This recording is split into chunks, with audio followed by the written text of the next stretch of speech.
খিদের সময় যদি হঠাৎ করে কেউ মুখের সামনে এরম এক প্লেট খাবার দেয় তাহলে কেমন লাগে বলুন তো। কয়েক টুকরো চিকেন, আলু আর এই ঘরের পেঁয়াজ আদা রসুন থাকলেই হয়ে যাবে এই পদটি অতি সহজে। 6 টুকরোর মতো চিকেন ছিল, সেগুলো ধুয়ে পরিষ্কার করে নিলাম। 2টো আলু একটু বড় বড় করে কেটে নিলাম, আর 2টো ছোটো পেঁয়াজ। পেঁয়াজ কটা কেটে আগে ভেজে নিলাম, হালকা একটু ভেজেই তার ভেতরে আলু দিয়ে নাড়তে থাকলাম। এবার চিকেনের টুকরোগুলো দিয়ে একটু ভেজে নিলাম। পঞ্চব্যঞ্জন না থাকলেও মাঝে মাঝে এই ওয়ান পট খাবারেও কিন্তু দারুণ তৃপ্তি পাওয়া যায়। আলু, পেঁয়াজ, চিকেন হালকা একটু নাড়াচাড়া করে নিয়ে এবার তাতে 1 চামচ মতো হলুদ দিয়ে দিলাম। এবার আদা কোড়ানো, রসুন কোড়ানো আর কয়েকটা কাঁচা লঙ্কা কুচি আর প্রয়োজন মতো লবণ দিয়ে একটু নাড়তে থাকলাম। যেহেতু এটা তাড়াহুড়োর মধ্যে রান্না করা হয়েছে তাই অত কষার সময়ও ছিল না, আর প্রয়োজনও পড়ে না কষার। হালকা নাড়াচাড়া করে নিলেও খুব সুন্দর খেতে হয়।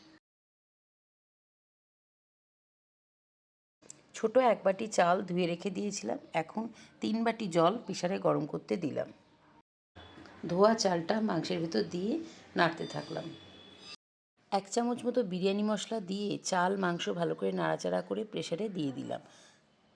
প্রেসারে মাংস চাল গপ গপ করে ফুটছে, এবার একটু ঘি দিয়ে অল্প একটু গরম মশলা দিয়ে সিটি দিয়ে দিলাম। 2টো সিটি হলেই হয়ে যাবে, বন্ধ করে রাখলাম।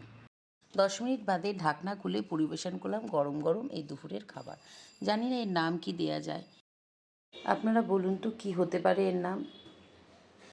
ছোটোবেলা থেকে মায়ের বানানো এই খাবারটি আমরা খেতে খুব পছন্দ করতাম। তখন তার নাম জানতাম না, কিন্তু বড় হয়ে মা বলতো এটা বিরিয়ানি। আসলে তখন তো আর এত বিরিয়ানির দোকান দেখতে পাওয়া যেত না, তাই হয়তো এইভাবে ভোলাতো। যাই হোক, এবার খাবার পরিবেশন করি। 2টো ডিম সেদ্ধ করে নিয়েছিলাম, তার সাথে দিয়ে দিলাম। খুব তাড়াতাড়ি রান্না হয়ে যায় আর দারুণ খেতে হয়, তাই এই রান্নাটা খুব মাঝে মধ্যেই আমাদের বাড়িতে হয়। স্কুল থেকে ফিরে এরম 1 প্লেট গরম গরম খাবার পেয়ে সে তো সেই খুশি হয়ে গেল। চলুন খাওয়া যাক।